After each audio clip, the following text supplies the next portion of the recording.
આપ જોઈ રહ્યા છો સ્પાર્ક ટુડે ન્યૂઝ। વડોદરા શહેરમાં સંત શિરોમણી ગુરુ રવિદાસ વિશ્વ મહાવિદ્યાપીઠ વડોદરા જિલ્લા દ્વારા રોહિત સમાજના તેજસ્વી તારલાઓને સ્થાનિક સ્વરાજ્યની ચૂંટણીમાં સમાજના ચૂંટાયેલા આગેવાનોનું સન્માન સમારોહ 2026નું આયોજન કરાયું છે। જે કાર્યક્રમ વડોદરા જિલ્લામાં તાજેતરમાં યોજાયેલા સ્થાનિક સ્વરાજ્યની ચૂંટણીમાં ચૂંટાયેલા પ્રતિનિધિઓ અને વડોદરા જિલ્લાના રોહિત સમાજના તેજસ્વી વિદ્યાર્થીઓનું સન્માન કરાયું છે। આ પ્રસંગે શહેરના પ્રથમ નાગરિક મેયર ગીતાબેન મકવાણાનું પણ સ્વાગત અને સન્માન કરાયું છે।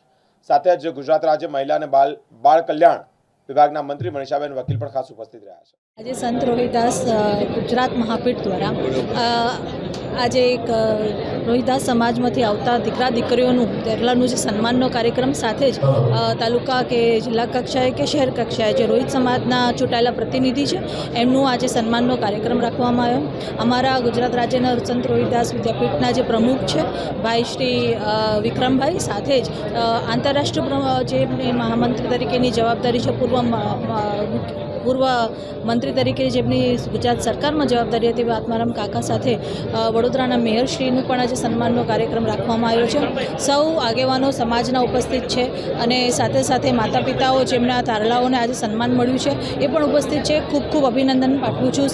સમગ્ર સમાજ આજે જે વડોદરા શહેર જિલ્લાનું ઉપસ્થિત રહ્યું છે ત્યારે આજરોજ સંત શિરોમણી ગુરુ રવિદાસ વિશ્વ મહાપીઠ એક સંસ્થાના પ્રમુખ તરીકે મારી જવાબદારી વડોદરા જિલ્લાની હોય ત્યારે આજે તેજસ્વી તારલાઓ, સ્થાનિક સ્વરાજ્યમાં ચૂંટેલા તાલુકા પંચાયત, જિલ્લા પંચાયત અને મેયરશ્રીનું આજે સન્માન સમારોહ રાખવામાં આવ્યો હતો। આ કાર્યક્રમમાં ખૂબ મોટી સંખ્યામાં વિદ્યાર્થીઓ, તાલુકા પંચાયત સદસ્યો, મેયરશ્રીનું સન્માન કરવામાં આવ્યું। સાથે આ જ કાર્યક્રમમાં આપણા જ ગુજરાત રાજ્યના મંત્રી ડૉક્ટર મનીષાબેન વકીલ, આપણા મેયર શ્રી ગીતાબેન મકવાણા, અમારા પ્રદેશના વિક્રમભાઈ ચવાણી પ્રમુખ, આત્મારામ પરમાર સાથે સૌ મળી આજે વિદ્યાર્થીઓને સન્માન કરી અને માર્ગદર્શન આપવામાં આવ્યું।